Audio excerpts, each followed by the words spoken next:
Selamat datang di presentasi General Business Environment UGM. Saya Ferdian Hanmi akan membawakan analisis bisnis MIV atau Modular Electric Integrated Vehicle.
Dalam analisa marketing mix MIV, segmen harga berada pada level masyarakat menengah ke atas. MIV sendiri merupakan kendaraan berbasis energi listrik yang berbentuk modular dan mampu terintegrasi pada smart city system. Kedepan, MIV akan berada pada jalan-jalan dan gang kota metropolitan di seluruh Indonesia. Menjadi diferensiasi adalah integrasi antara electric vehicle dengan smart city. Hal ini kemudian menjadi terobosan teknologi mobil modular dan ramah lingkungan. Jika dibayangkan, simplisitas bentuk box sebagai interpretasi modular, kendaraan total berenergi baterai listrik yang kemudian melalui platform aplikasi terintegrasi pada Smart City AI. Tidak ingin ketinggalan dengan Google Car, autonomous driving menjadi fitur utama dan dapat dilanjutkan dengan fitur joint drive, di mana mobil akan saling terhubung secara otomatis pada destinasi penumpang yang sama. Fitur ini efisien dalam penggunaan ruang jalan dan dapat digunakan ketika MIV berfungsi sebagai kendaraan umum. Smart City AI berperan besar ketika menggerakkan secara sentral kendaraan ini. Hal ini untuk mengurangi kemungkinan high traffic serta kecelakaan pada saat berkendara.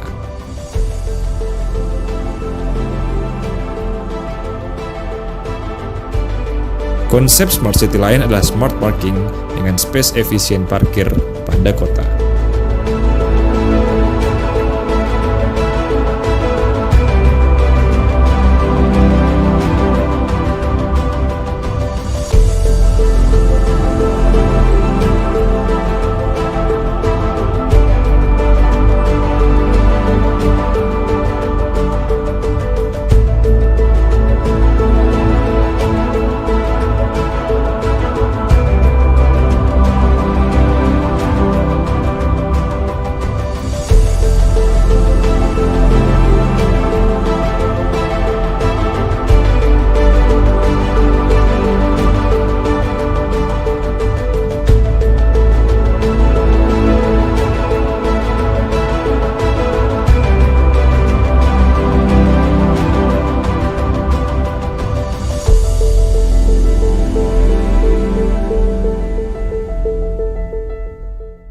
Industri kendaraan listrik tentu membutuhkan competitive advantage dari negara itu, terutama bagaimana keadaan ekonomi makro yang sedang berlaku. Tidak hanya secara regional, bahkan hal ini menjadi penting dilihat secara geoekonomi, di mana keadaan ekonomi suatu kawasan sangat dipengaruhi oleh geoekonomi dunia. Di tahun 2020, di mana masyarakat dunia menghadapi pandemi COVID-19, kemudian banyak kalangan menganggap ini sebagai yang lebih parah daripada Great Depression. IMF memproyeksikan dunia akan mengalami kontraksi dan mencapai nilai negatif di mana sebelumnya diprediksi berada di 3%.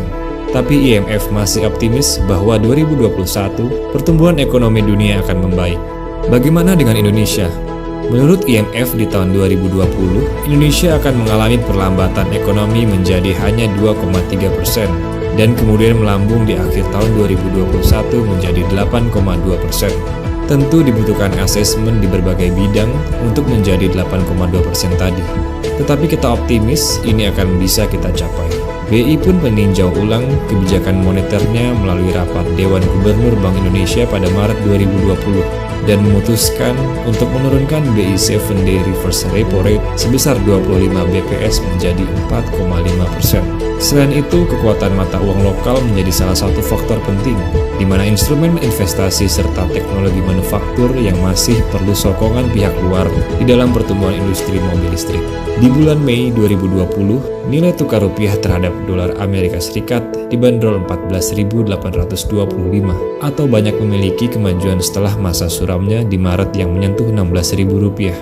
Di akhir tahun, BI memproyeksi rupiah akan bertahan di angka 15 ribuan. Dari sisi fundamental, hal ini tentu masih dimaknai undervalue karena defisit berjalan lebih rendah, di mana dipengaruhi oleh Fixed Volatility Index pasar keuangan Amerika dan premi risiko perbedaan global bond dengan US Treasury yang lebih tinggi dari prediksi sebelumnya.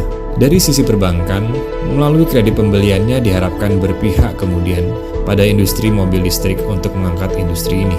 Di tengah pandemi, di mana output rating bank yang anjlok kemudian menerima angin segar dengan adanya penerbitan SBM atau SUN hingga 160 triliun dan kebijakan BI menyuntikkan dana hingga 503 triliun, tentu kemudian akan mendukung likuiditas perbankan, di mana akan mengantisipasi meningkatnya permintaan kredit yang dampaknya akan mulai terasa di kuartal 1 2021. Bagaimana dengan investasi? Investasi menjadi salah satu perhatian dari 3 kebijakan fiskal yang dituangkan pemerintah di awal 2020, di mana pemerintah kemudian memobilisasi pendapatan dengan menjaga iklim investasi. Kemudian pemerintah juga berupaya meningkatkan kualitas belanja agar lebih efektif dalam mendukung program prioritas, serta mencari sumber pembiayaan secara hati-hati dan efisien melalui penguatan peran kuasi fiskal. Terdapat 2 tren baru dari sumber energi sebuah kendaraan selain energi fosil. Yang pertama adalah hybrid yang sudah mulai dilakukan pemerintah Indonesia melalui B20 hingga B50 untuk kendaraan berstandar Euro 2 hingga Euro 6, serta yang masih dianggap hanya gosip hangat di Indonesia, yaitu battery electric vehicle. Dalam konteks sosial, Indonesia yang digolongkan sebagai developing country dengan tingkat PDB yaitu 4.100-an US dollar, tentu masih jauh dari rataan PDB negara maju di mana 48.000 US dollar. Namun dalam hukum CVD atau countervailing duty, Indonesia telah mulai dikeluarkan dari kelompok developing country. 2 hal yaitu karena Indonesia memiliki 1% pangsa pasar dunia, dan yang kedua karena Indonesia masuk ke dalam G20. Indonesia sendiri diprediksi akan menjadi negara maju di 2045 dengan tingkat PDB di 23 ribuan. Kalau kita kembali ke 2 tren sumber energi tadi, apakah tidak mungkin jika kita siapkan 10 hingga 15 tahun ini untuk menjadi pangsa teknologi kendaraan listrik di regional maupun global? Mungkin kita mampu, bahkan pasti kita mampu. Indonesia adalah negara di Asia Tenggara paling berpotensi di 2045 dengan bonus demografi penduduk di usia produktif pada tahun 2030 hingga 2040. Penduduk Indonesia yang menempati posisi keempat terbanyak di dunia diprediksi akan banyak menjadi masyarakat urban maupun suburban. Di Jabodetabek sendiri telah ada 3 juta kendaraan berenergi fosil yang berlalu lalang di jalanan ibu kota. Jika dihitung bersama dengan kota metropolitan lain seperti Bandung, Surabaya, Medan, hingga 15 kota lain, terdapat kepadatan penduduk hingga 27 juta jiwa yang kemudian menjadi pangsa pasar MIV atau Modular Electrical Integrated Vehicle ini. Hal-hal tersebut tentu dirasa perlu dengan mengembangkan sistem smart city yang berintegrasi secara online dengan teknologi mobil listrik ini. Integrasi tersebut diproyeksi dapat mendukung efisiensi gas emisi lebih optimal sehingga menghemat kebutuhan energi negara. Kemudian yang utama, falsafah Pancasila dengan kegotong royongan menjadi prinsip di mana sekarang masyarakat Indonesia telah siap menjadi maker dan tidak hanya menjadi pangsa pasar kembali. Prinsip berdikari serta nasionalisme, namun tetap mengglobal, dimiliki oleh generasi milenial Indonesia ke depan.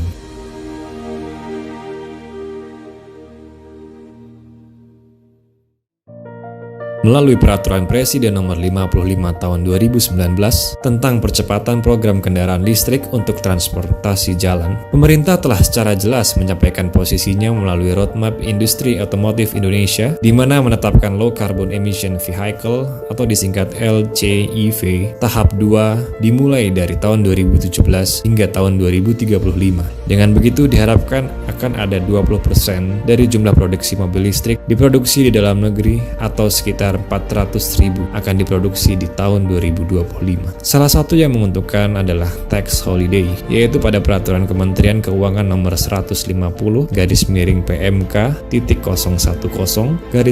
tahun 2018 dan Peraturan BKPM Nomor 1 tahun 2019 yang singkatnya berisikan pengurangan pajak penghasilan badan atas penghasilan dari kegiatan bisnis utama berjumlah 100% dari total hutang pajak penghasilan badan.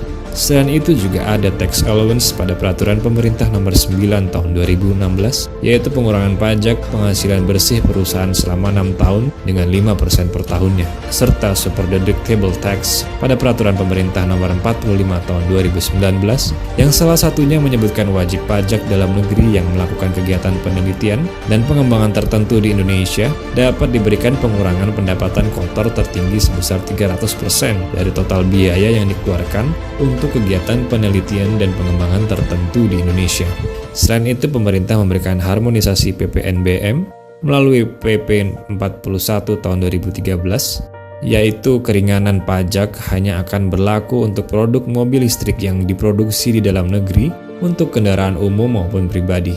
Sehingga hal ini akan menjadi titik terang karena harga jual mobil listrik sendiri sampai sekarang cenderung masih lebih mahal daripada mobil konvensional. Di Indonesia sendiri PPN untuk mobil konvensional yaitu 10% dan pajak registrasi mobil kelas menengah di 1 juta per tahun.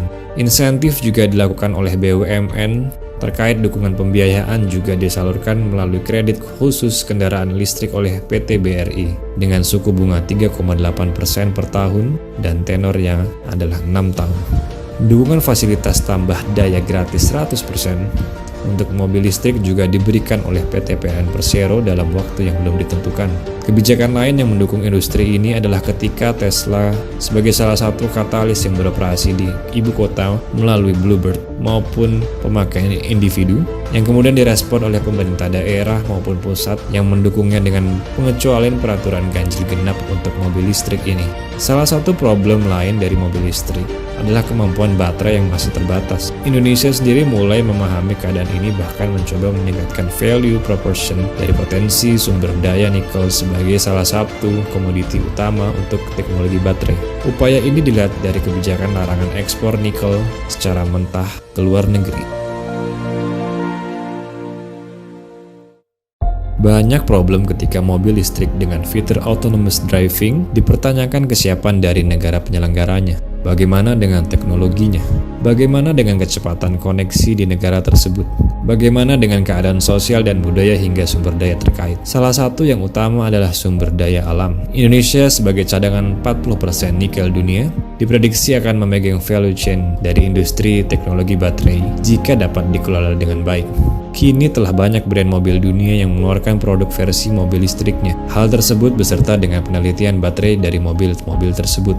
Gaikindo sendiri sebagai salah satu asosiasi pengusaha otomotif Indonesia menyebutkan tingkat komponen dalam negeri minimum yaitu 35% belum dapat dipenuhi.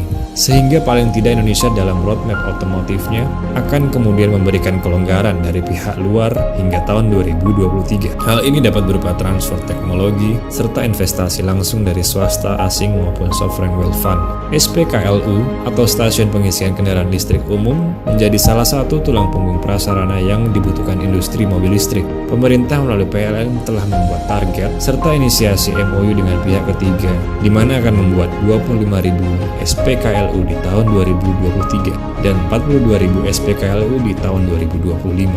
Dalam format fitur autonomous driving, dibutuhkan jaringan 5G yang memiliki beragam keunggulan dibanding 4G, seperti kecepatan data 40 kali lebih cepat, dengan latensi 50 kali lebih rendah, dan kemampuan terintegrasi dengan perangkat 10 kali lebih besar. Asosiasi Penyelenggara Jasa Telekomunikasi Indonesia atau ATSI menilai implementasi teknologi 5G bisa diterapkan di tanah air mulai 2022. Kementerian Komunikasi dan Informatika saat ini masih tengah mengkaji frekuensi untuk jaringan 5G. Kementerian berharap ibu kota baru di Kutai Kartanegara tersebut akan menjadi ibu kota dengan sistem smart city pertama yang mengimplementasikan teknologi itu.